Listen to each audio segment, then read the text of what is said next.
Greetings everybody. You join me and my two fellow travelers, Josh and Jack, on the third leg of our European journey.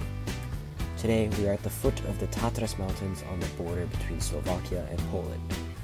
The Tatras mountains are a formidable range in the western part of the Carpathians. The Tatras may be no Alps in terms of the heights, the highest mountains only reaching about 2,500 meters. However, its jut out of the Eastern European plain, its iconically rocky slopes and steep faces lend itself to be quite the challenge for the average hiker. It's late June, so the weather is warm around Europe. However, at these heights the weather can get as low as single digits Celsius. I've planned this route meticulously from start to finish. Our goal is simple: to cross the mountain range from south to north, from Slovakia into Poland.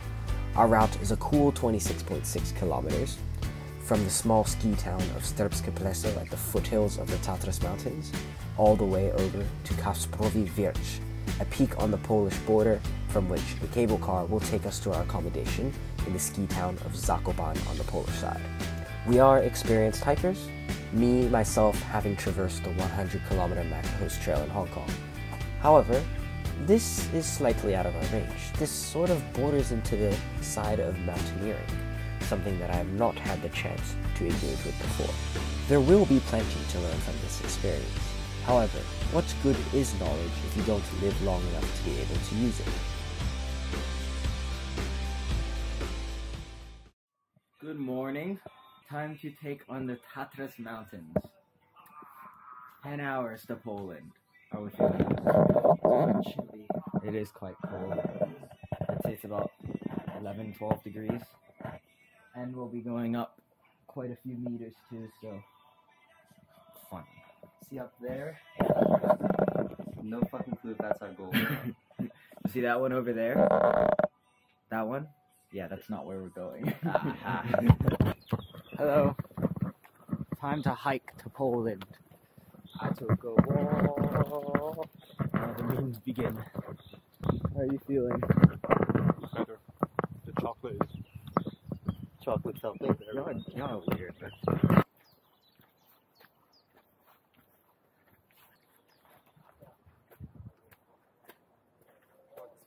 Cooking up a bit of a drizzle right now.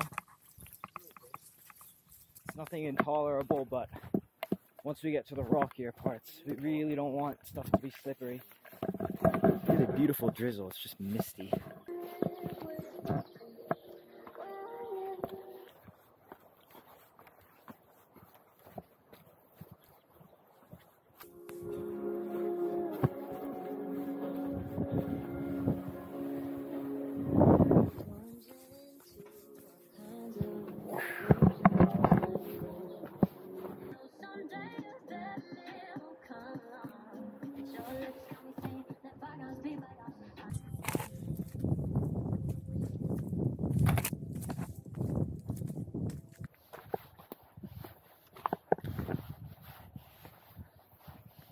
Starting to rain quite heavily and consistently now. So much so that the trail itself has become the water course. At the moment we're dry, but we'll have to see. I'm hoping my camera survives the vlog. Advertising says it's water sealed, so I'm praying on that. That's 10K on the line.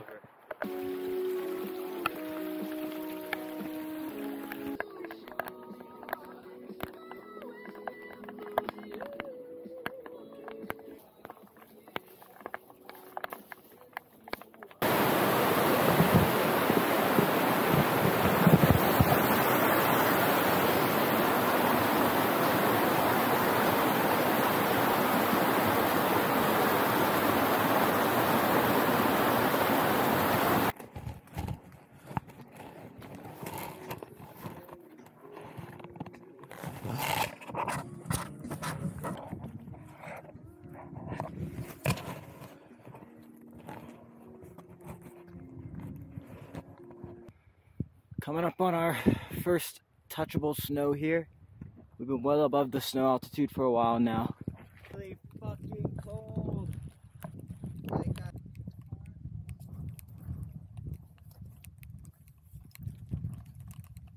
I don't want to film. My hands are gonna get really cold. Damn, it goes even higher. Alright, walk on the snow or don't walk on the snow. Test the snow first. I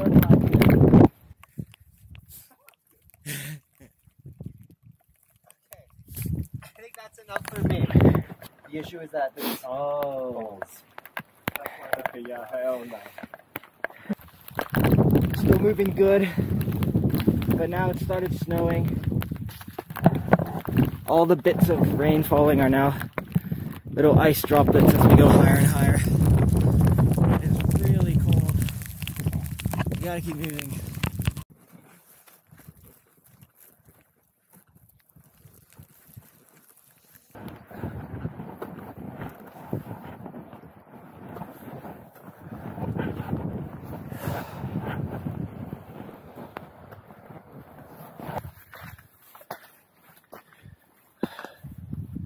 Wind and the snow is gone, which I'd argue is a bit more like hail.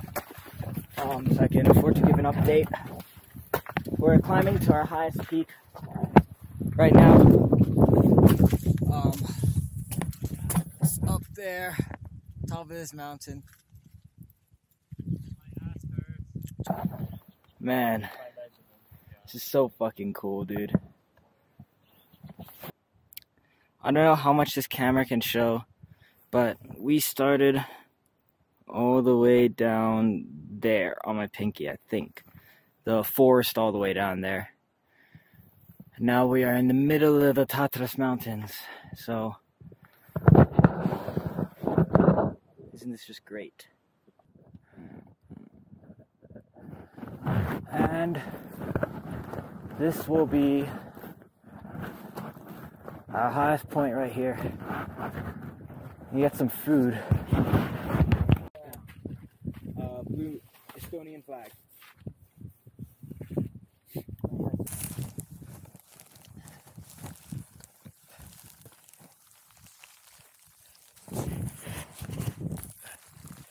Alright. Looks like it's a bit of a hailstorm right now. On a warmer spot.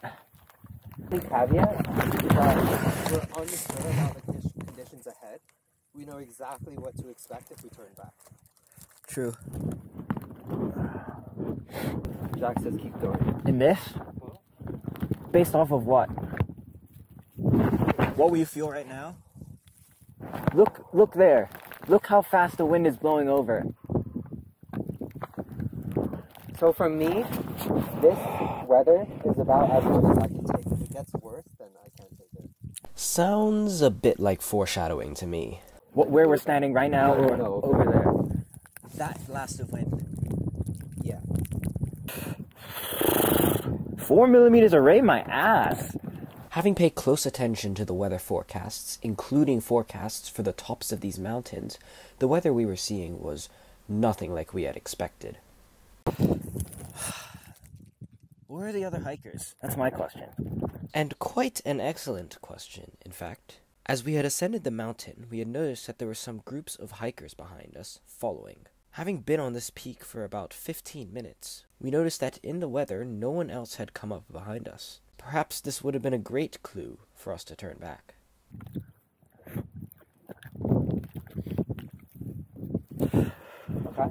Okay, let's choose now. stand up there, test it one last time, and then we'll make our decision. Okay, my vote for now is to go ahead. But look, we have to move really fast. Cashews in your pocket, bread in your mouth or your pocket. Everyone ready? Victory scream! Why? Put it in your pocket. My bread is in my fucking pocket. Let's go, go, go, go, go. Okay, but be careful, please. Holy shit. Alright, go back, go back, go back. Fuck, go back. The wind and ice was far too overpowering to push through, so we returned, donned some facial protection, and then pushed on one more time.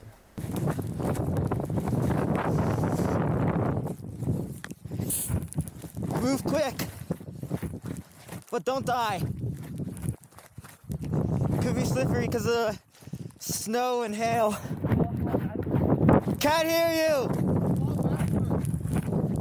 Okay. When/if these videos ever drop. Huh, even more foreshadowing. It'll be the greatest. I think the main question though is whether the video drops first or I drop first. Hopefully the existence of this video answers that question for you. Okay, much better.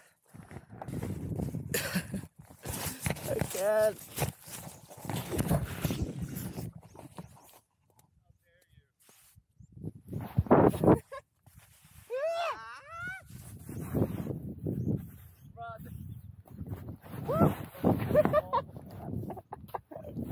Oh, scheiße. Oh!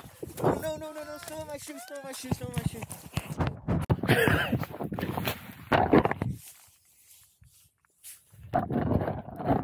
Ran down? Are you serious?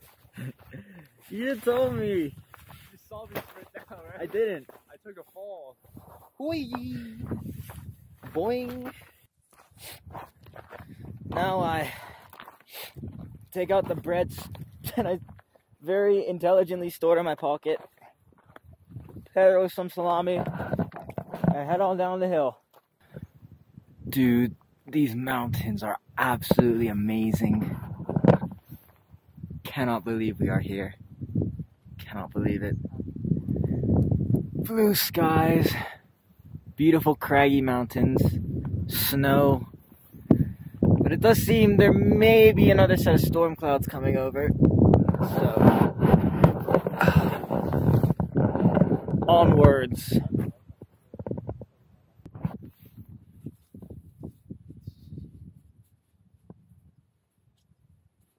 Oh, what? This guy wants to die, bro. Maybe I should be a little more careful with the words I use.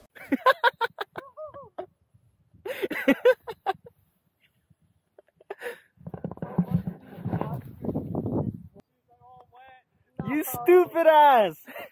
Dumbass. Sun's gone. Wind's starting to pick up a bit. Things might get pretty feisty again. We're ready to weather the next storm.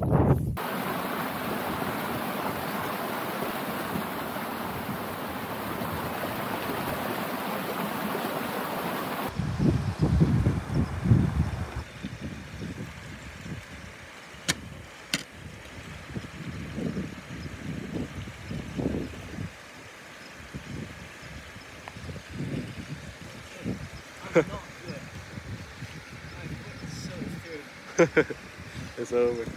So the next challenge that these cursed hills have for us is a gorge hike, or a river hike, or whatever.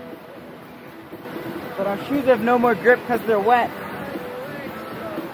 And where is the trail? There's a trail marker, but where is the trail? You have to follow this shit down first. Yeah, we have to follow the river all the way. Trail's actually right here. Alright, I'm just gonna go on all fours and try and beat these rocks without any concern for like safety.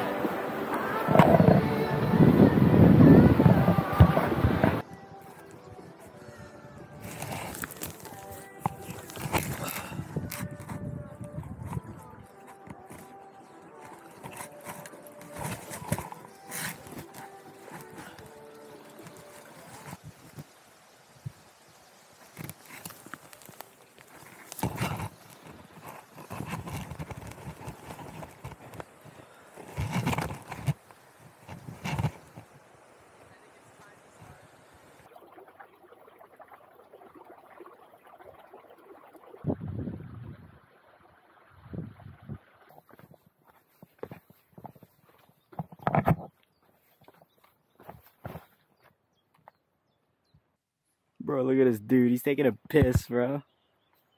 Imagine taking a piss. Hey, yo, turn around. Never mind, I don't need a piss. Did you actually not? I actually don't. My days. I'm scared this man is not pissing.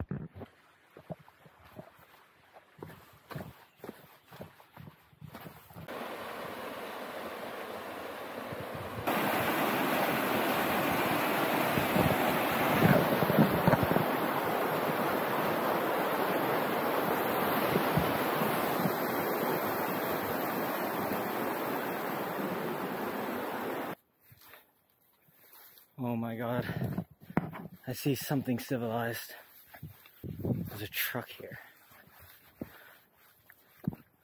How did this truck get here?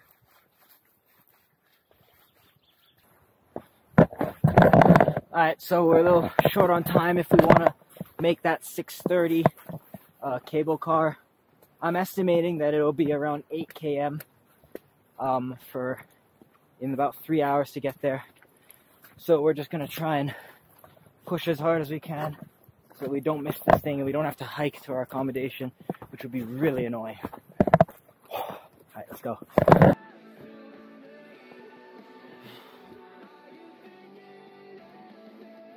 I don't know.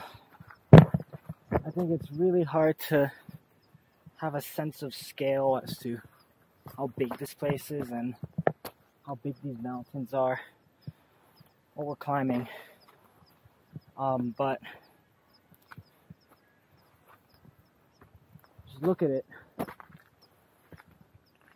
I hope the lens on this camera does it justice.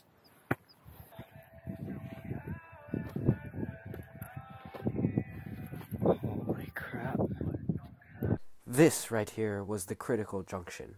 During my research of the route, I discovered that there was a shorter path along the mountains as opposed to the marked one that would take us to the destination quickly. However, it was unclear to me whether this path was safe or not. Software such as Google Maps did not mark it, while all trails did mark it, but as a no-access trail.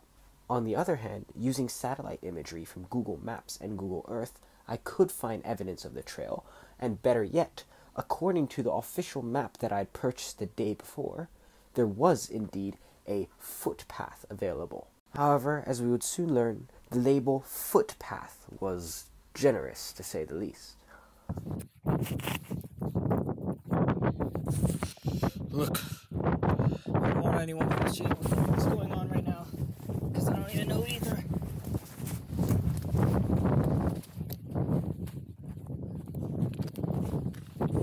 A small rocky path on the steep face of a mountain, which we would later learn was unmaintained. To our left, a threatening 500-meter drop into the Tisza Dolina below. Undoubtedly, a slip would be fatal, as with this sort of angle, once we began falling, we wouldn't stop. Fueled by the adrenaline coursing through our veins, and for Jack, monster, we pushed along the path in the hopes of reaching the summit. Additionally, at such a height, the wind blew to a threatening tune. Furthermore, the later descriptions of the trail as unmaintained turned out to be true. At many points, the trail showed long cracks, which seemed as though they were threatening to give way under every step we took, causing a dirt slide that would end up with one of us tumbling down the mountain. It is also worth mentioning how the rocks, which give this mountain its iconic look, turned out to be a real danger, and the mountain's rocky face had to be tread lightly upon, in case any of it slipped and gave way beneath us. So please tell me we can go on it.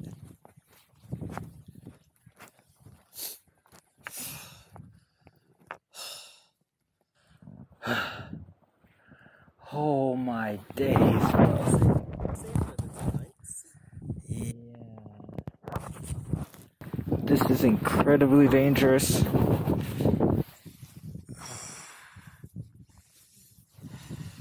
The goats, however, seemed unbothered. It was their natural habitat. Oh shit.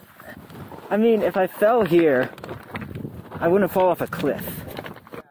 A new concern arose. From this point onward, we were essentially guessing where the trail was. For example, in this clip, climbing down some rocks. It was unclear to us whether the trail continued up ahead, and whether at any point we'd completely lose it and be worryingly stranded upon a rock face.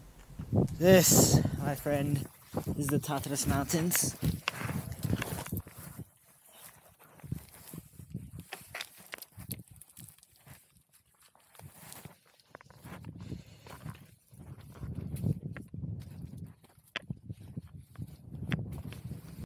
Is there a trail?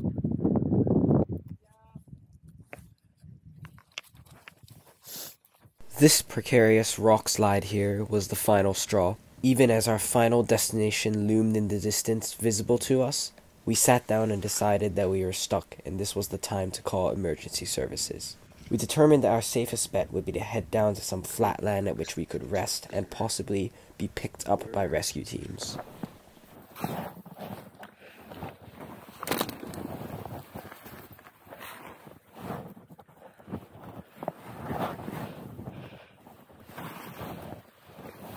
I descended the rocky mountain face, in hopes of reaching the area where the mountain slopes came to a good steady little flat area. I don't think this is what Lil Yachty meant when he said I took a walk to Poland. Well,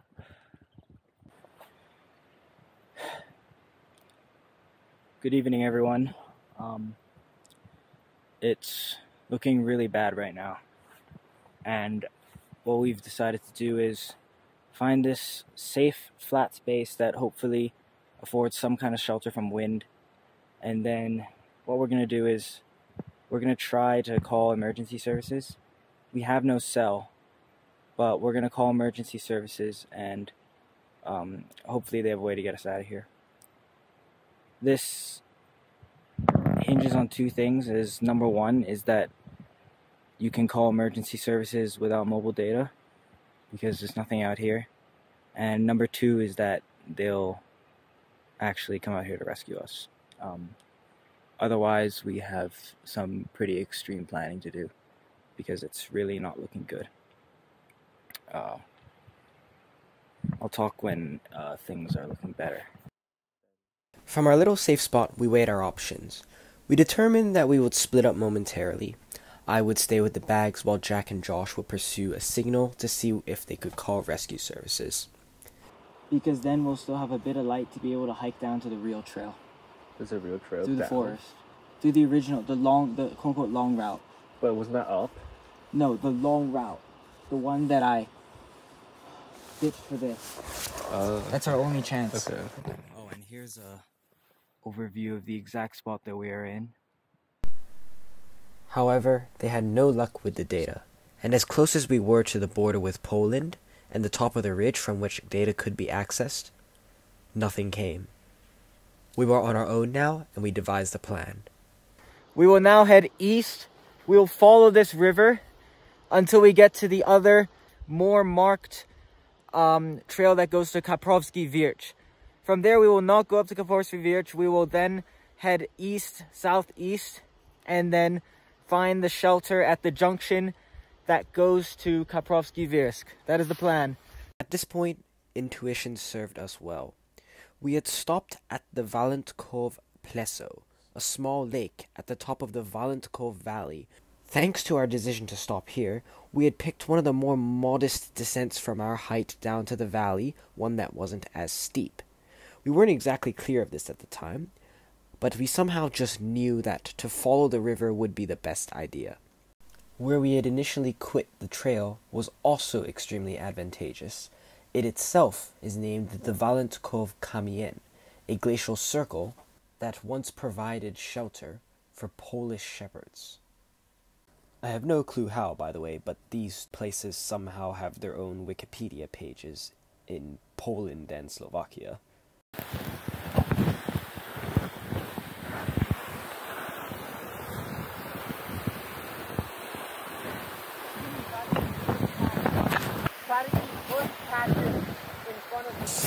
Scaling down this mountain face. Alright, we're still declining. We're about 1/5 of the way through. I mean, we're not declining, we're descending. If we were declining, I'd be a bit worried. I don't want to roll for too long because I only have like 20 minutes of SD card left. I'm not making Jack take the other one out.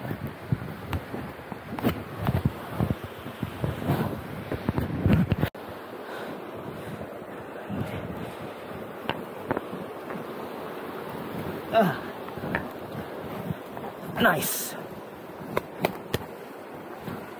Come on.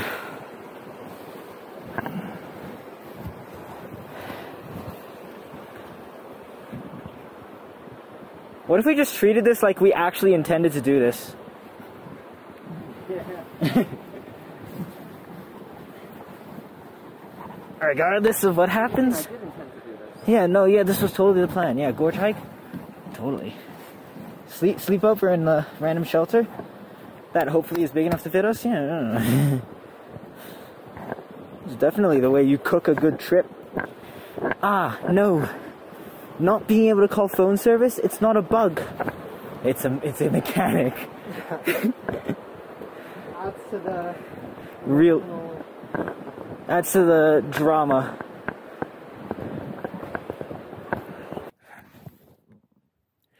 Currently 230 meters to go, but we found a path through. I'm gonna keep pushing. And that's about the last clip I have recorded for the rest of the night. This was not, in fact, a path through, and we ended up having to beat our way through some of the most unforgiving and tough bushes and branches and brambles in order to reach our way back to the river, which we continued to pursue down the valley. We resolved ourselves to wading through the river, something that was dangerous in two ways. Firstly, it meant that our feet were wet and therefore very cold, but secondly, it also meant that we were at great risk of slipping and hitting our heads on rocks. At about 9:30, we determined that we could not continue, for the risk of injuring ourselves was far too great. With little to no clear room along the steep banks of the river, we settled upon a small muddy slope that could hopefully provide us with a good spot to get some rest for the night.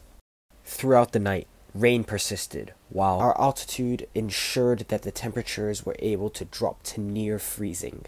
And eventually, what crept through my once protective rain jacket was not just rain, but the cold. It did not take long for the symptoms of hypothermia to set in. Throughout the night, our voices became slurred, our thoughts grew wild, and our bodies chattered under every single little gust of wind. Here we are. If you don't allow like this, I'm gonna fall to the left. Oh, okay. Cool. So here we are. Trying to survive the night. It's so fucking cold. As we cuddled together for warmth, we dug our limbs into the muddy slope, hoping to not fall into the river below. I slipped in and out of consciousness, hallucinating of survival, a gas station full of supplies, and a text message on my phone that surely indicated the presence of mobile data. If I die here, just know I give you permission, all of you, to say "on my dead homie" and just say the most gruesome lies ever. At least we still had a sense of humor. We also joked that this experience would make a great college essay, and it was too bad that we weren't rising seniors. At around 2 a.m., I noticed a flashing light illuminating the clouds above us. I immediately deduced that this was the signature of a search and rescue team that was certainly in pursuit of us. For the rest of the night, we blew frantically into our whistle, hoping that the rescuers would pick up some sign of this. However, there was no luck. We were far too deep in the woods to be found. We realized the good news was we were being searched for. The bad news, however, was that no one would ever find us in our current position. We had to make it out on our own. Having been entirely exhausted by the cold, lack of sleep, and physical challenge of the day before, and having long since run out of food, only being left with a bag of pretzels and a small bag of candy, we knew that it would take a superhuman feat to drag ourselves out of these woods alive.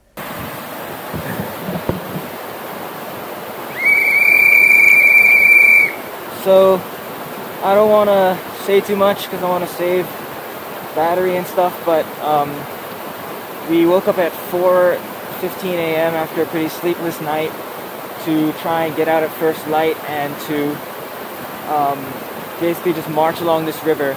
We currently have about 95 meters of vertical elevation to go out of like a total over the past 2 days of around 370, so Check out what I can do with my hands. And check out my hands. Yeah, all our hands are like ashy white, covered in cuts. Oh yeah, and check out my pink hoodie. I got in some pretty hard knocks on my knee and my shin. Wait, are we walking to Poland right now? I'll talk to you later. No. Over 3 excruciating hours, we beat our way through the bush. We waded through rivers. Too slippery, too slippery! Tramped through bog after bog. Hurled ourselves through branches. Crossed rivers on logs.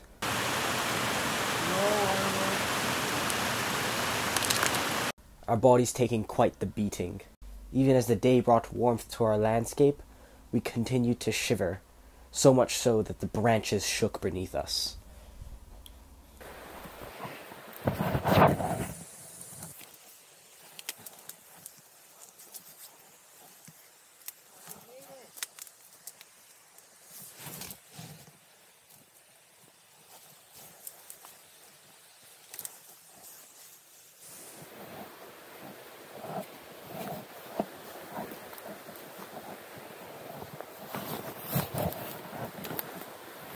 Boom.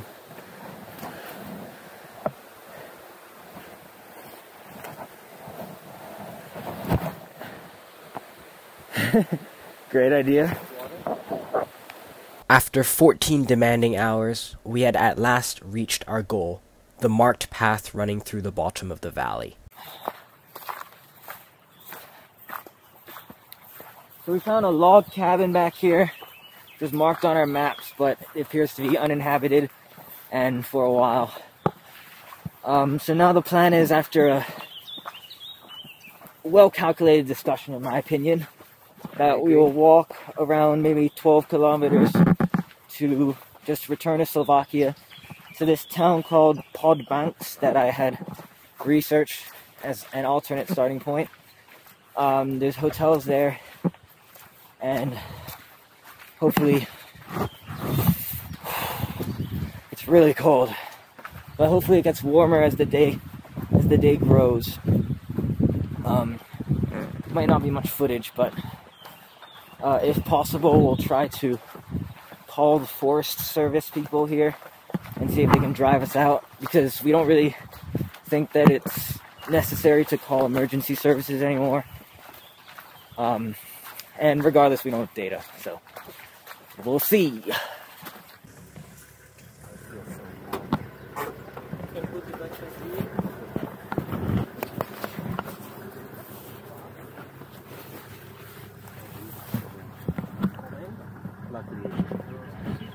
Indeed, we had anticlimactically stumbled upon the men who had set out to rescue us.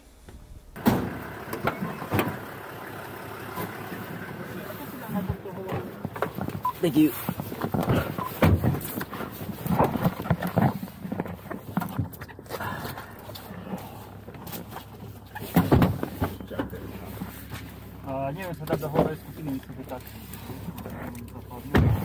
Upon returning to the search and rescue headquarters, we were debriefed and treated to a much-needed hot cup of tea.